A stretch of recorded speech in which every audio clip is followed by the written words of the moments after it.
Hello, and welcome to the Art of Living Well podcast. I'm Stephanie May Potter, and I'm here with my co-host, Marnie Dotches-Marmette. We created the Art of Living Well podcast to empower you to live your happiest, healthiest, and most authentic life.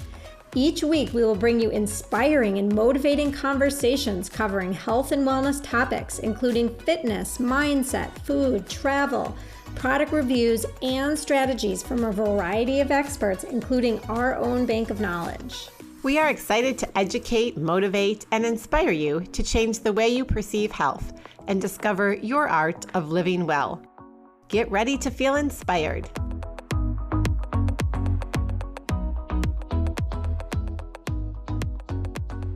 Hello, and welcome to episode number 5 of the Art of Living Well podcast. I'm Marnie Dotches-Marmette, and I'm here with my co-host Stephanie May Potter. And today we are on location at the Real Wine Republic Wine Shop in Excelsior, Minnesota.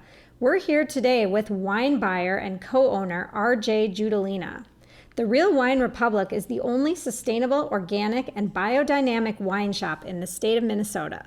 We are so thrilled to be here today on site at the Wine Republic with wine buyer RJ Judalena to discuss the inspiration behind the shop and to learn more about organic, sustainable, and biodynamic wines.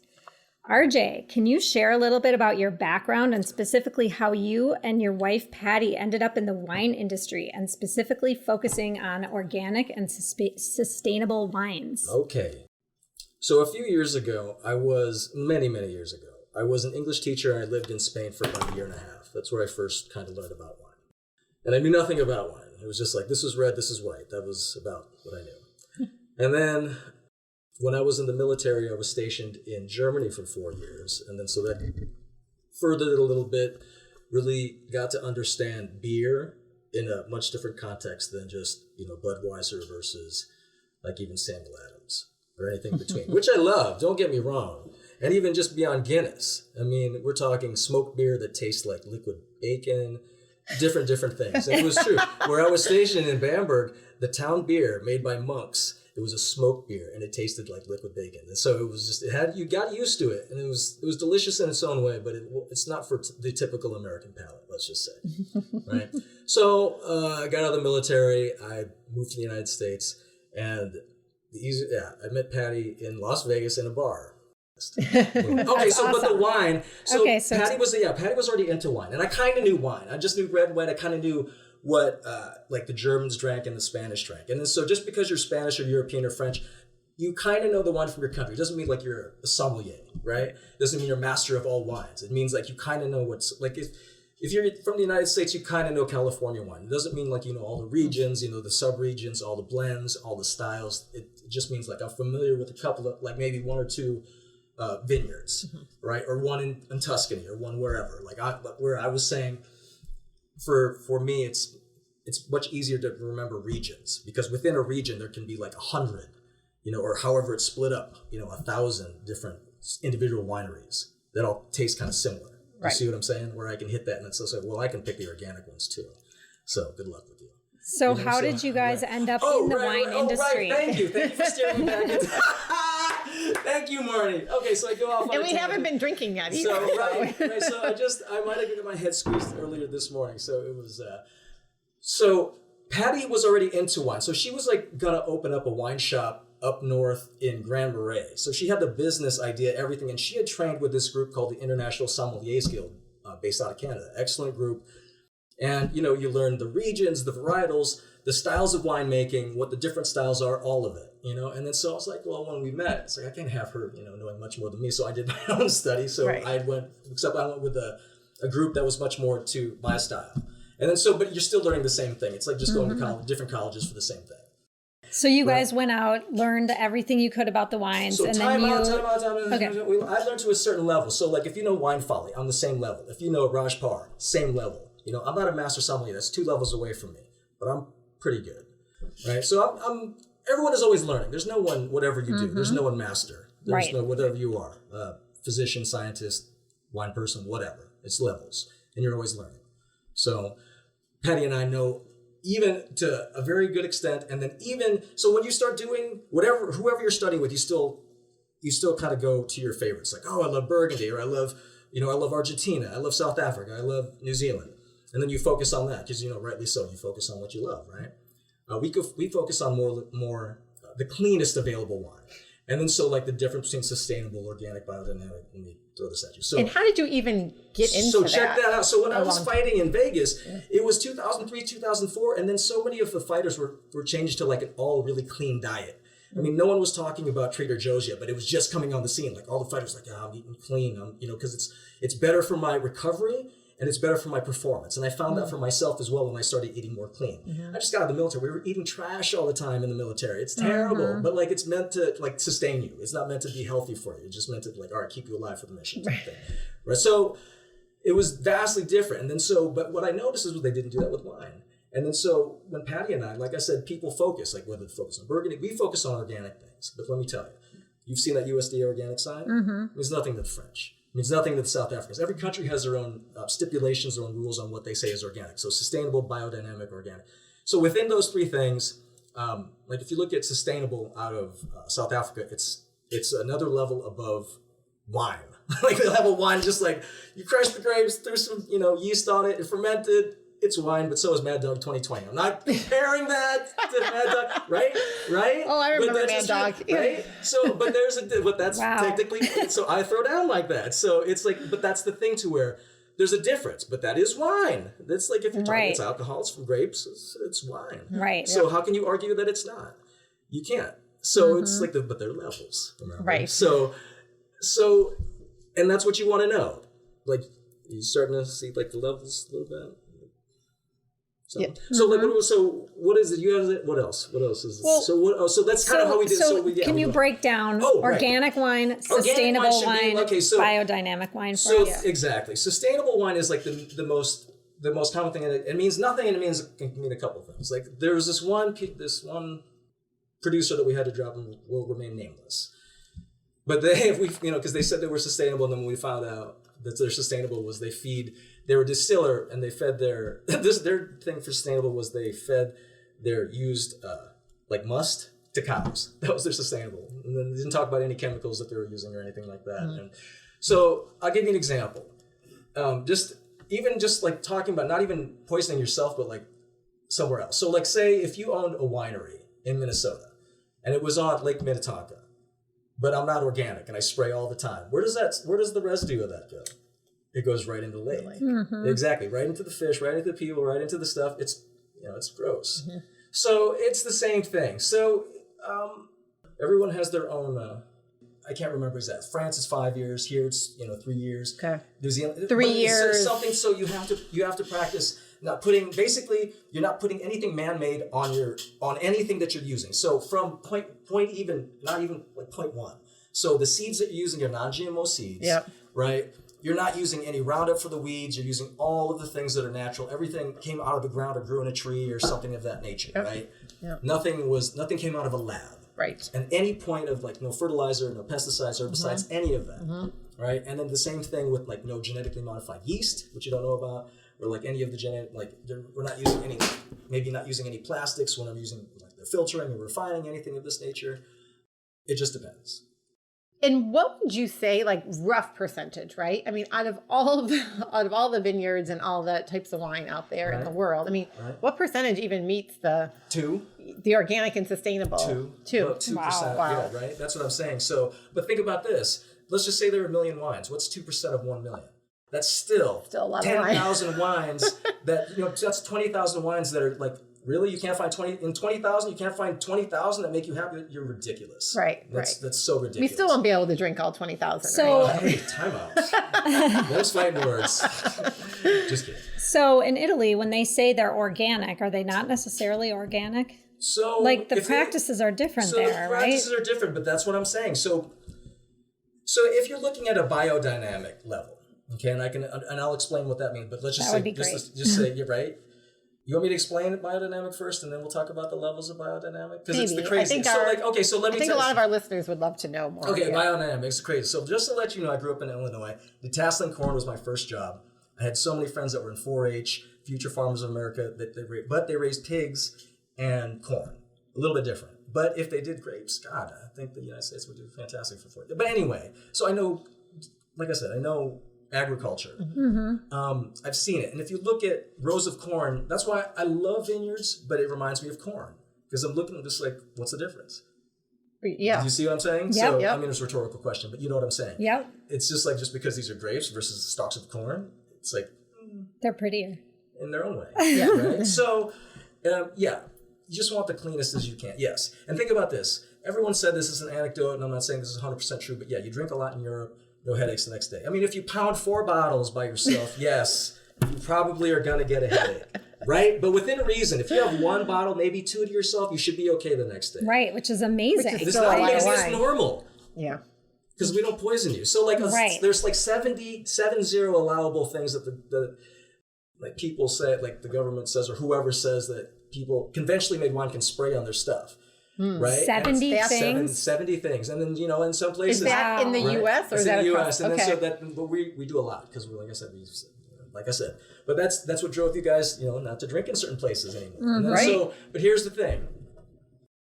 There are places like we have California wines. We have wines from Washington. We have wines from the United States, Oregon as well. And even some like Arizona wines occasionally, like for the people that love Caduceus. Yes, fantastic. You have to really seek those out. Yeah, well, think about this. So when you go to a regular supermarket, there's like one health food aisle, right? And then but then you flip it around and like you go to Lake Winds or, Trader Joe's or Whole Foods and it's different. The expectation is they should be all clean. So here, that's what we're doing exactly with wine. Yep. Right? So you don't have to. So you don't have to look like, is this okay? But like, yeah, we just want to drink good stuff. Another, kind of term that's becoming a little bit more popular, dry farm wines. More in trend these days, but it's still a very new area for a lot of people. I think it's a very small percentage that are becoming focused on organic and dry farm. Right. And can you explain what a dry farm wine is for our listeners? Right. So dry farm, okay, 2 different things. So if you're like doing dry farm practices in Europe, so they're under a little bit more governmental stress to control their water. So you have to dry farm. Right. So the water you get, the rain, that's what you get. Yep. You can't turn on water. That's what dry farming means. And then so you're screwed. Like this summer, that's why it was so hot this summer in Europe. 2 things are going to happen. So it killed off a lot of the stuff. So the remaining stuff is going to be very expensive, but it's going to be very good because it got a lot more sun. What happens when you get more sun is you get more sugar in the grapes and you get a more cooked skin. It gives a jammier nature. But it's still Europe, so the terroir is going to be the same. So you're still going to get the floral nature and then the earthiness and then the way that they do their wood aging. It's going to be a gorgeous blend. And then so the 2019, like the whites that come out 2020, and then the reds that come out 2021 are going to be a little bit more pricey. Especially if you're like looking for a crazy bottle. Like if you're looking for like a Domaine Romani Conti or like a Chateau Margaux or something like that, it's going to be a little bit more. It's going to be, I don't know how much more, but I would guess it would be more expensive than your average vintage. Yeah. What else? Yeah. So where do you like to source your wines from? Everywhere. So Can you give some examples? Every country. I mean, wherever you like. There are people that are producing organically, biodynamically, all of that. Oh, are we still talking about biodynamic? Yep. Okay, so biodynamic. So you got to reel me back in. Right? So it was easiest explained like this. So we've all been to the ocean, right? We're positioned the moon, high tide pulls up the entire ocean. Fact, right? Yep. Happens all the time. This has been shown to do in all water, whether it's like little droplets, to oceans, right? So it affects maybe people during full moons, right? So it's the same thing. So it's been shown you want the pull of grapevines the easiest for 2 things, like especially for new vines that you're planting in the spring or old vines. Think about this. Old people getting up, they don't spring up. And new little babies, they don't spring up. They need help. So you want to plant it on a specific day where the magnetic pull pulls up the water the easiest. Does that make sense? Wow. Right? So that's what that means? So that's what that means. So the first full moon of spring is when you do that. And then check this out. The fall moon, the harvest moon, that's where that term comes from because you want it to pull the same reason. You want the biggest pull. And then that's where the term harvest moon comes from. So do you see? So it's the Farmer's Almanac plus organic practices is biodynamic basically. It makes sense to me when it was explained to me that way. Yep. Does that make sense? Yes. See, so that's the highest. So that's the cleanest way that I recognize right now. And if there's something So clean, biodynamic is the cleanest wine you can get? That's the cleanest wine that you, in my opinion, Okay. that's the cleanest wine that you can get without within reason. Like I don't claim to be a voodoo doctor. I'm not anything. I'm just talking about what, like I'm talking about chemistry and physics and things of this nature that I understand, like fermentation. I know like aging in certain things, phenols, the esters, the alcohol density. These are the things that, will contribute to that. This practice is, produces really, really good wine. Yep. So, and are there people all over the world that are doing this practice? All over, but just like that, it's, it's a little bit more labor intensive, so it's not easy. So it's easier just to be organic and then cross your fingers and then, yeah. So kind of your highest level wines are the biodynamic wines? Well, the cleanest wine. But not necessarily. Hold on. So like that's what people have to understand. Like, what is your definition of like the highest level? What does that mean? Right. Do you see what I'm saying? Yeah. So like within the clean realm. Well, so that's a different thing. So like, do you see what I'm saying? So but then when you go to taste. But do you see what I'm saying? So how does that compare? Well, here's the thing. Like, do you want to eat garbage first, or do you just like, it tastes good, but it's garbage? So like the craziest restaurants, whether you're talking about like 3 Michelin star, like, James Beard, what did they say? I locally sourced this. This is the cleanest thing. They say, this is the most chemically laden sheep, like ever. No, they don't say that. You know, just like, they don't say like, oh, we got this. This is, how many, I got all 70, like, additives that I could put in. Yeah, right. Like gross. What is it? You see what I'm saying? So why do you accept that with wine? Right. You see what you don't even know. Yeah. So boom. And so many people don't even know that. Exactly. No, I mean, they're just it's clueless, actually. Well, exactly. It's so exactly. gross. Like people are starting to pay more attention to their food, but they're not quite there yet. Exactly. So it's a learning process, right? So that's the problem. Prohibition really did a number on us because, we had, it's like, oh, nothing. And then so you don't have any more history. And then it changed the face of wine in California and then, the world in general. Because pre-prohibition, the majority of the wines were mostly Spanish and Italian, not French. And then so those were ripped up and then only replaced later on. And then, there would have been the judgment in Paris would have been different because the majority of the grapes would have been French and Italian. Or Spanish and Italian, not French. Yes. Interesting. You see what I'm saying? So it's like, Yeah. So, thinking about a lot of our listeners and maybe it's just a lot of our friends that are sort of our age. I won't allude to that right now. Maybe we're middle age. Yes. I hear all the time, including myself, people that are just unable to drink wine or unable to have more than like a glass of wine. And they're actually switching more to cocktails, not because they don't like wine, but they get awful headaches the next day. And they're sleeping like crap. Yeah, well, you're drinking exactly. Wine, but when I drink an organic wine or a dry farm wine with little, if any, sulfites, right? I have no negative symptoms and I can... So sulfites. Okay, so that was my next... the boogeyman. All right, so do you drink orange juice? No. Okay, so that affects you? I just choose not to drink. Okay, so check this out. So if you have 8 ounces of orange juice and 8 ounces of wine, you have like almost triple the sulfites in the orange juice than you do in the wine. Do you eat peanut butter? No. Okay, does it kill you? No, it doesn't. No. So here's the thing. So 1 tablespoon is like 5 times, something ridiculous, right? It's not the sulfites. Okay, so otherwise you would have the same symptoms. Some people say it might be the histamines, but I suggest it's the other 70 things that you can put in. Think about this. Alcohol crosses the blood-brain barrier quickly. So if you don't eat anything, you get drunk quickly because the alcohol like goes. Remember we were talking about the alcohol density? Yep. Like you can pound a little bit, like lighter wines faster. Just there's less density in the wine, so you can. But these are naturally occurring substances. Yes. So when it says like this wine contains sulfites, you know what the minimum threshold is? 10 parts per million. Can you count that low? Can you see that? No, you can't. That's what I'm saying. So, but if you have Jesus had 10 parts per million. Egyptians had 10 parts per million. Right. So these are naturally occurring. When you have added sulfites, is the problem. Yes. Okay. And that's what right. I know all wine is going to have some sulfite, or most wines, all right? wines, all natural wines. And then if you see a wine that has 0 sulfites, that was mechanically removed. Yeah. Right. And I don't want that either. You know what I'm saying? Because the sulfites add to the wine, the natural sulfites? The natural sulfites, it's naturally occurring. Yeah. Right. I mean, so it's... Like a little bit is just like a tiny bit. It's like a microdose of something. So in California, though, the wines have more sulfites. Is that accurate or is that not accurate? I don't know. Or is it the mass-produced wine? I would say conventionally made wine is much more laden with added sulfites. Okay. Does that make sense? Yeah. Like, think about this. That's why you want a clean wine. Right. Because it has nothing, typically, you hopefully have nothing too bad added to it.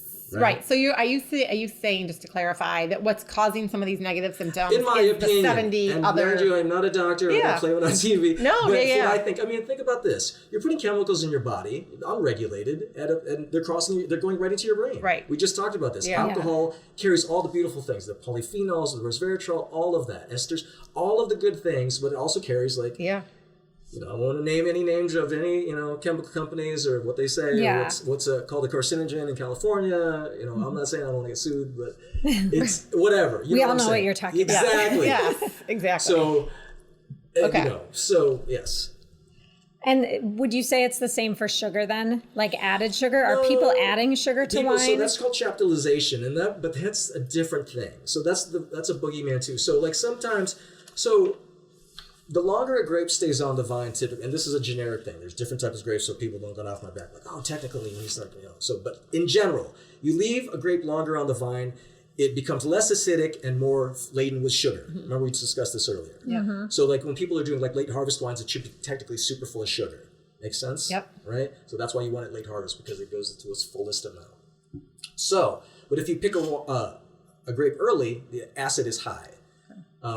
But then you can have wines that are naturally high in acid and things of this nature. So, just the added sugar. The added sugar would just balance it out. So you have a wine that's basically undrinkable because it's so acidic, right? And then so it's okay, we can either make this into cognac or grappa or something else, or we have to add a little bit of sugar, and that's called chaptalization.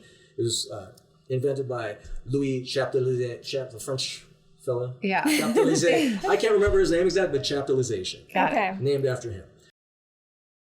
And to a point, right? And I read this thing the other day. There was 2/3 of America, of the United States, eats a processed diet. Mm-hmm.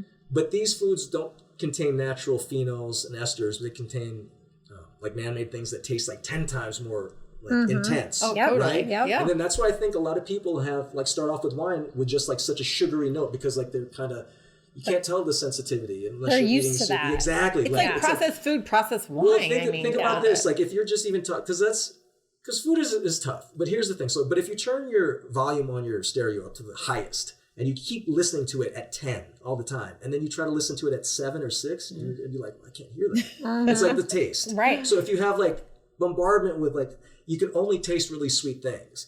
But here's the problem. There's some fantastic wines that have fairly high residual sugar, but because they have a great acid balance and minerality, they're phenomenal wines. Mm-hmm. And then the fruit, it's and they're natural sugars. Natural sugars. Right. Right, exactly. It's something that was, once again, this has been with humanity. Right. It wasn't created in a lab. So it's not all about the sugar. It's really the process. It's the process. And the additives. And the additives. Think about this. If it was made in a lab, it didn't just like your food. Exactly. Yep. Exactly. It's so simple, but it's people don't, they just assume, wine is clean or beer is clean. No, it's gross. Right. It's for the most part. Well, it's drink wine solely from the plant and not what was made in the plant, as far as the chemicals. Yes, exactly. So we're sitting here in this great wine shop in Excelsior right now. Yeah. And I just love it. In Minnesota have to come here. One block off of Main Street in downtown Excelsior, Minnesota. And I know you guys do really cool wine trips, and you also have some sort of wine club. Can you tell us about the events you run here and the trips? And well, the easiest way is we have different styles of wine all the time. And we're fortunate enough to have, a lot of the time, the winemakers or the vineyard owners themselves come and explain their wine, their style, their region. Because we have these people come from all over the world, all times of the year. That's very cool. Yeah. And then so, while I will tell you the generalities, these people will tell you a specific winery that they're doing, or specific wine that they do, or maybe they're working with a battery of wineries.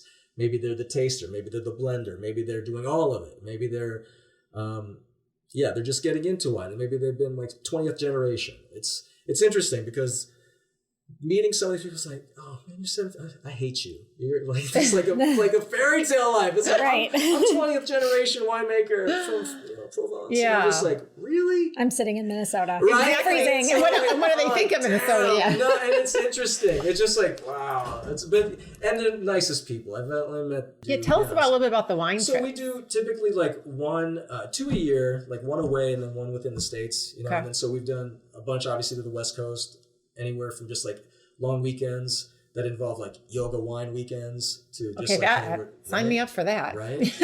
And then so it's easy. And if you're lazy too, like me, you're just like, all right, I'm gonna skip yoga today. I'm just gonna go drink later. So we're cool with that too. Right. So, but yeah, and once again, it's all about education and going, and we want to make it as easy as possible. And just like, yeah. How can listeners find out about your yoga trips and all? Oh, fantastic. It's a great question. So go to therealwinerepublic.com, and yeah, throw your email on there, and we will email you all the dates to our tastings, upcoming events, and anything that might be going on that might be interesting in the world of wine. And what about your wine club? Oh, wine club. Fantastic. Thank you. It's so you belong to the wine club and you get all the, inside trader stuff. So you get the easiest one is Cuvée Club. It's 2 wines a month, and you can choose whether you want 2 whites, reds, or a combo. And it's the way that we do it is we do it by you'll hit regions, the fantastic regions the must-know regions. So if we're talking about, you have to know Burgundy, you have to know Bordeaux, let's hit the Loire Valley, Northern Southern Rhone, throw a little Provence in there for the Rosé, you know what I'm saying? So it's the places for the crema. There are certain varietals, blends, from Spain, you got to know Tempranillo and Garnacha. You have to know, well, you don't have to, it would help that your wine monger knows a little bit. And that's what we were talking about earlier with like legitimate. This is a good thing with certification with I belong to this group or whatever. You at least know that these people have studied, or at least should have studied at a certain level, and hopefully they know more than you and are able to help you. Does that make sense? Yes. Yeah. So people can look into this, and because part of the issue is just the availability of these wines. We're not all lucky to have this amazing organic, sustainable, biodynamic wine shop, right, in Minnesota, but not everyone has easy access. So they could sign up for the wine club and get it shipped anywhere in the country. Yeah. Well, there's close. There's close. Oh, there's certain states you can't ship alcohol to. I knew that. Yeah, exactly. Like so California, right? Exactly. Well, of course, for obvious reasons. Yeah, but, so there's, unless you're within California. Right. Unless you have a brick and mortar store within California. Okay. That's the loophole. So, but we ship to as many states that is legal. There's 35. And I'm sorry I don't have them off the top of my head, but we do have them listed on our website. Okay.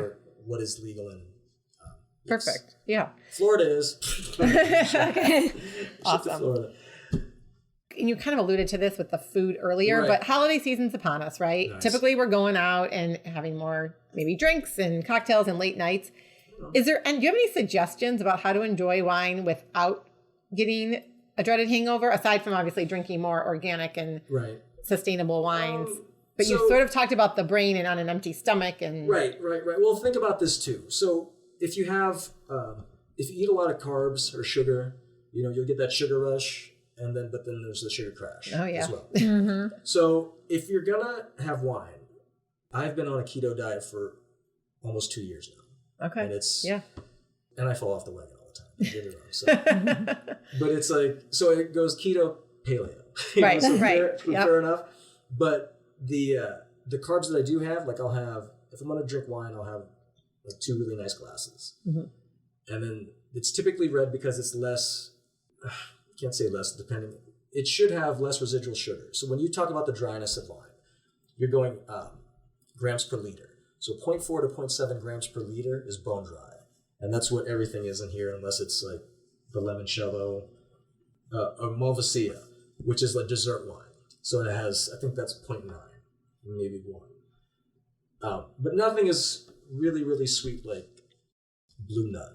So, and I'm not mad at Blue Nun. First of all, that's, what people available to some people, and that's all they know of, Riesling, but Riesling can be delicious. So are you saying drier wines for less of a hangover? Is that? So I would say dry. Thank you for learning it. So drier wines typically, because lower sugar, so especially if you're watching your carbs. Right. So if you're going to have, I want 1 bottle to myself, have it red. You're going to have lower sugar, and then so it's the same thing. You won't crash. Mm-hmm. You're probably going to eat it with food. It's going to dampen all of that, the proteins, the fats, all of that. It's going to melt it down versus just like you want to, if you're going to drink, have it with like some fatty or proteiny stuff. Okay, so fat and protein. Fat and protein. And then so it'll suck it, it's like a sponge. It'll suck it down. I'm not saying it's going to take away your insulin. It's still going to kick up all of that. Right. But it may help. It's going to dampen it. It's going to slow it down. It's going to slow it down so it won't be like, boom. Yeah. Right. So think about this. Once again, we've all been to Europe. You were drinking a ton, but you ate too. Right. You were eating at the same time. You were just like, none of my stuff. You were drinking and eating. Right. All the countries you were in, that's what you were doing. So, and that's that's just a cultural thing. Yeah. Great. Well, thank you so much for being on the show today. And it was fun to take a field trip. Yeah. Right. And now we're going to do some shopping. Right on. Ladies, thank you. Have a great day. Marnie and I are so excited to take our popular sugar workshop online. During this session, you'll learn what sugar is, the effect on your body. We'll learn how to deconstruct sugar cravings, and you'll understand why sugar addiction is real. Plus, we'll dive into some of the emotional triggers. You can join us by signing up on theartoflivingwell.us/programs. We have 2 upcoming sessions on November 20th and December 11th, both at 11:45 at Central Time, and both of those episodes will be recorded. We look forward to having you join us. Thank you so much for listening to the Art of Living Well podcast. We are so grateful that you joined us today. If you enjoyed this episode, please share it with a friend or anyone else you think may benefit from this information. We'd love for you to subscribe to our podcast, leave us a review, and tag the Art of Living Well podcast on social media. If you want more inspiration in between episodes, you can find us on social media at theartofliving_well on Instagram and Facebook, where we will share snippets from our daily lives and our journey to living well.